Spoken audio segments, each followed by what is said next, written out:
I do appreciate it. So, I like to start out sometimes with a little bit of humor, some humorous memes. People send me so many great memes, I just feel like I have to share some of them. But these are not humorous. These are kind of meaningful. This is the first one. Someone sent me this, and I love it. The grocery store, my daughter yelled at me, "Look, Dad, I have a twin."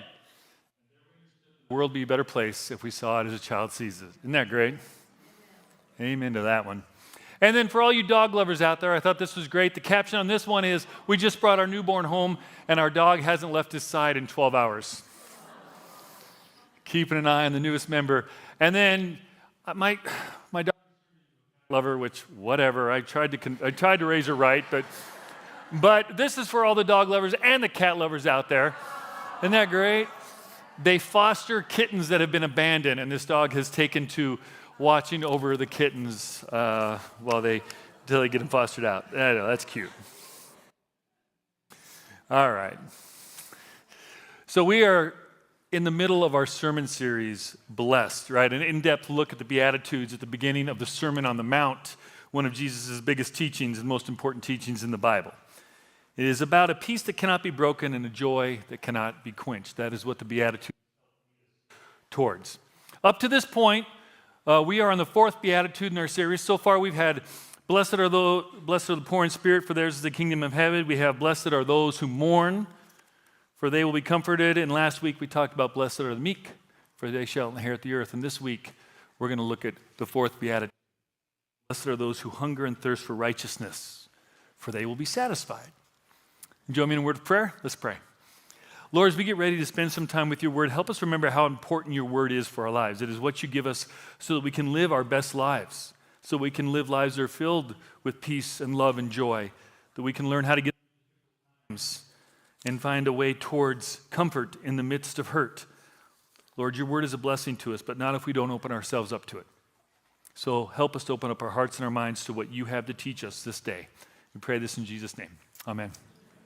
So I would like to start with a story. Any of you that have young kids are probably aware of what this is. This is one of those large trampoline parks where you can literally take your children in and say, "Go, be free," and then you go sit in the little coffee shop, and the kids jump around on all these trampolines. And if you're familiar, specifically, this is the dodgeball area of the trampoline park. Maybe you've seen that the kids, they see the referee there in the middle, and they grab the balls and they try to throw each other while they're jumping around on the trampolines. Well, one day, many years ago, when my son took him there for, I think it was a birthday party, might have just been a party, I forget exactly. And my daughter went with us, even though it was more for my son's age. He's a couple years older than my daughter. They started to play dodgeball in the dodgeball area. Well, my daughter wanted to play. Now, they usually divide it into like the older kids and the younger kids. And my son was just on that upper end of the younger kids. So the younger kids when they were playing dodgeball, and my daughter was just in the very, just old enough to play with the youngers, right? And of course, I wasn't going to let her go, but she started to pitch a fit, so I let her go in. And I looked at Tristan, he kind of nodded like, "Let her in."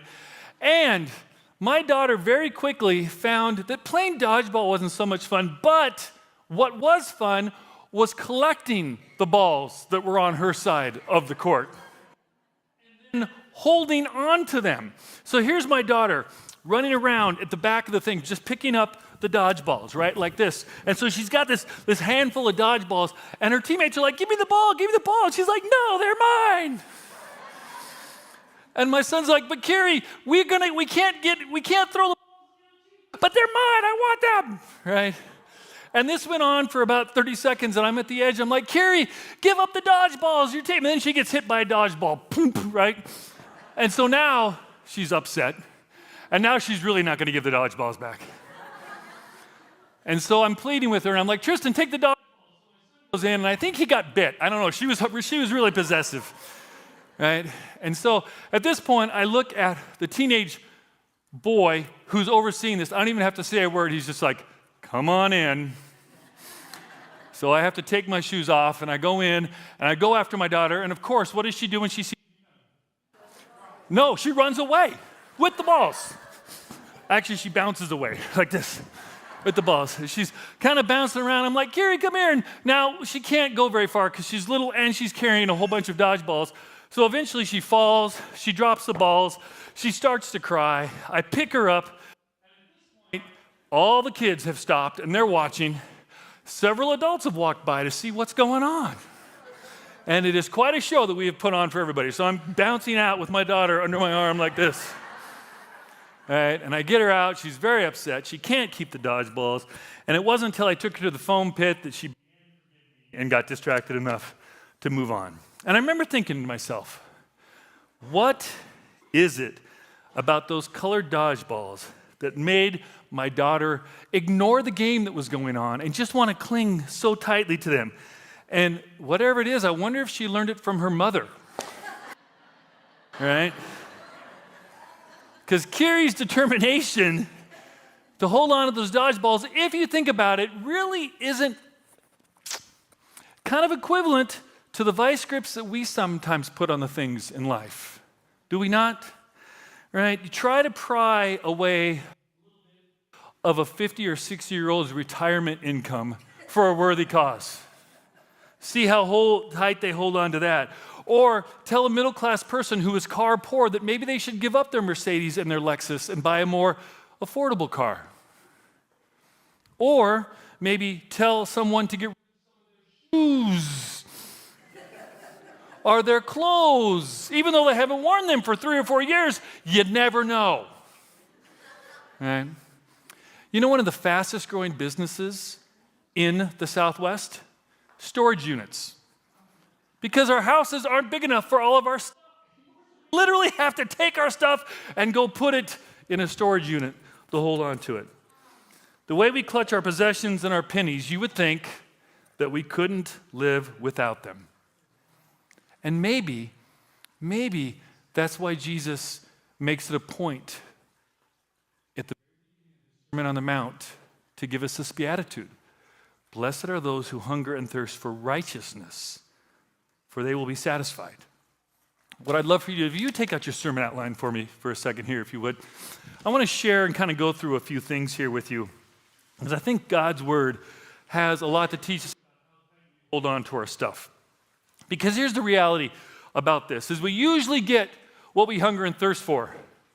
The problem is that the treasures of this world don't truly satisfy. Right? And that's why Jesus talks about this, that we're so much more. I mean, you've heard the phrase, we're body, mind. We spend an awful lot of time focusing on our bodies. We spend a lot of time trying to keep our minds sharp. What's the part of us that we spend the least amount of time focusing on? Right? The spiritual part. Which one of those three lasts forever? Which one of those three should we probably be paying attention to? Right? And the promise from Jesus in that beatitude and other scriptures is simply this. The promise from Jesus is that the spiritual treasures, right? Spiritual treasures, the ones that bring us right with God, those are the ones that truly satisfy. Now, blessed are those who hunger and thirst for righteousness. Now, righteousness, I think, is kind of a churchy word that we can really glaze over pretty quickly and not quite understand what it means. I mean, Pastor Scott has mentioned it. I think he has a good definition. You simply say, just right with God. But I was kind of looking through some different definitions, and I gave you one there. It's simply this. It comes from the Bible Project, and I really like this a lot. Righteousness is living in a right relationship, that right, being connected to God and to others. And I like that. In line with God's word. Because a lot of times people say, well, I believe in God. Well, where do you get your information about God? Well, movie here and from Dr. Phil and Oprah. And I'm like, then I don't know if you're really connected to the same God that I'm connected to. Because God's word is where we find out what kind of God we have. And then it also goes on, we act with righteousness when we seek justice and live honestly and faithfully. And so I think that's a pretty good one-sentence definition, if you will, or two-sentence definition of righteousness. So, if we are blessed when we hunger and thirst for that righteousness, what does that mean for our lives? It means paying a little bit more attention to the things of God and a little bit less attention to the things of the world. I kind of was looking at that definition of righteousness and applying it to God's word, and I kind of came up with some paraphrases of Matthew 5, 6, and a little bit more common language. Blessed are those who find their worth in their relationships with Jesus and with others, for they will have a meaningful life. And I think that's important. We want a life that has more meaning and beauty to it. And when we look at the things of God, rather than cling to the things of the world, we're going to find more of that meaning. Here's another one. Those who hold on to their earthly possessions lightly. Doesn't mean we don't hold on to them. Doesn't mean we don't have them. It just means that we're not obsessed with them, right? For they will be satisfied with what they have. When you hold on to your possessions lightly, then you are more thankful for what you do have rather than what you don't have. And finally, there was another one. I stole this one from one of my devotion books. Blessed are those who, if everything they own were taken from them, would at most be saddened or inconvenienced and not devastated, because their true wealth is elsewhere. Because isn't it true that things in this world can be taken from us pretty quickly? Sometimes even people we love can be taken from us much too quickly. And if we hold on to them too tightly, it can devastate us when we don't have them anymore. I have some friends. My wife Amy and I have some good friends that she met when she was a teacher. She taught kindergarten and had all three of their boys, and then transferred over to Faith Lutheran and taught sixth grade just in time for her to have all three of their boys again. And so we got to be friends with them, and they're good people. And at one time, one of their sons was homesick from school, and the dad was there. He was working from home. The son was kind of sleeping on their bed in their bedroom, and he was working from like the bedroom office, getting some work done. And he realized it was time for him to go pick up the other two boys over at Faith Lutheran. And he thought to himself, my son's not feeling well, he's sleeping. I'm probably just going to let him here, go pick up the boys. I'll be back in less than an hour. Then he thought, I probably shouldn't do that. And his wife told him not to do that, so he listened. Put him up, put him in a blanket, and they went and picked up the other boys and kind of got him. They were coming back, and as they were coming back, he had to pull over to the side of the road because there was a fire truck screaming down the road behind him. And he noticed that it pulled into his same neighborhood, and he thought to himself, man, I hope that isn't one of my friend's houses. Well, it wasn't. It was his. Right? And as he pulled up in front of his house, literally gone for less than an hour, smoke was just billowing out of the house. An exhaust fan had short-circuited and caught fire and had spread the fire through kind of the frame, if you will, the innards of the house real quickly. Literally, the fire crews got there as quickly as they could, but by the time they got it put out, it was too late. They lost everything. The house was burned to the ground. Almost every earthly possession that they owned was gone. Their pictures, all of their clothes. She was at one point a Denver Bronco cheerleader when the Denver Broncos had won 2 Super Bowls.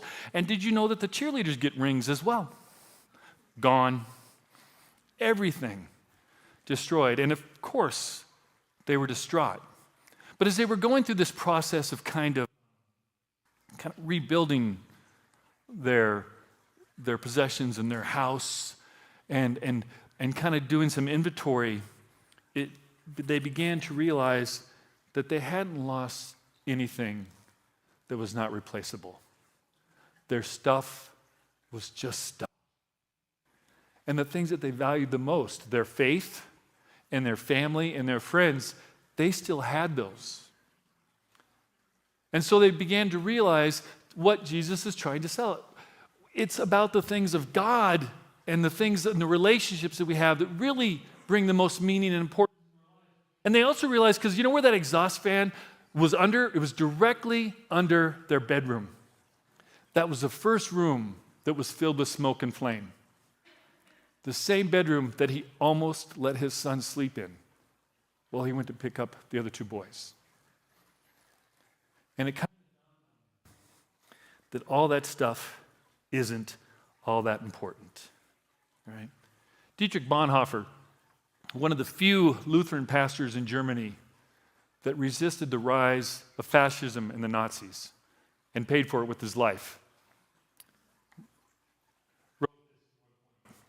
He said, earthly possessions dazzle our eyes and delude us into thinking they can provide security and freedom from anxiety. Yet all the time, they are the very source of anxiety. Isn't that true? Sometimes it seems like the more we have, the more we have to worry about it, the more we have to take care of it, the more we have to lock it up, the more we have to it's okay. But all of those things are temporary. And I think this is what Jesus is trying to tell us in this beatitude. And not only that, he brings it up again with a big teaching right at the beginning of his, or in the middle of his Sermon on the Mount. We have this great text, if you will, from Matthew 6. Would you guys read it with me? Let's read it together. Jesus said, "Do not store up for yourselves treasures on earth, where moss and vermin destroy, and where thieves break in and steal. But store up for yourselves treasures in heaven, where moss and vermin do not destroy, and where thieves do not break in and steal. Your treasure is, there your heart will be also. So do not worry, saying, 'What shall we eat?' or 'What shall we drink?' or 'What shall we wear?' For the pagans run after all of these things, and your heavenly Father knows that you need them. But seek first God's kingdom and God's righteousness. All these things will be given to you as well. Therefore, do not worry about tomorrow, for tomorrow will worry about itself." There's so much wisdom in that teaching. We spend so much of our focus on the things of this world, and they are not the most important. Right? Our resistance to this teaching is almost as foolish as Kiri not letting go of the dodgeballs. God, for our own good, tries to loosen our grip on the things out of the game and distract us from the things that are most important. And sometimes it's not just the possessions. I've talked a lot about possessions because I think that's one of the big things in our world that does, but maybe it's something else. Sometimes for some people it's partying or alcohol or gambling. Some people have a very focus on their looks. Like that is the end-all, be-all. Right? That's one of the fastest growing industries is the skincare industry in the United States. Or for some, it's about having fun or the next experience or just making sure that life is kind of always filling you full of these fun times. Others, it's an obsession with politics. Like political leaders are the solution. Ha! Or maybe it's putting your trust in your 401k or your savings or your job, all of which can be taken or reduced greatly in an instant, right? So that's my question to you. What things of this world do you cling tightly to? What are the balls that you carry around in your life that distract you from other things, from the game, from the people in your life that God has placed there? Because isn't that what Jesus is trying to do? He's trying to convince us to let go, to keep things in. Remember what's going to bring you lasting peace, lasting satisfaction. In John 10, Jesus writes these words. He says, he's talking about being the good shepherd. He says, now someone could come in and try to steal the sheep, and their purpose, the thief's purpose is to steal and kill and destroy. But Jesus said, talking about being the good shepherd, he says, however, look at this. My purpose is to give you a rich and a satisfying life. I want you to have the best life you can. And the best way to do that is to hunger and thirst for righteousness. And yet so often we insist on running around clinging to those things that, if anything, just bring us very temporary satisfaction and pay less attention to the things that do. So take that with you today. Blessed are you when you hunger and thirst for righteousness, because it is then that you will be truly satisfied. Amen? Gracious Lord, it is really easy to get distracted. This world is all about distracting us, and the devil loves to distract us and get us focused to holding on to the things that don't matter as much. So Lord, help us to be wiser than that. Help us to listen to your words that remind us things aren't bad, but they're not the things that we should cling most tightly to. The things we should cling most tightly to are you, a relationship with you and a relationship with others. And then all the other things will be given to us as well. Help us to remember that. Help us to know that deep in our minds and deep in our hearts. And I pray this. Amen.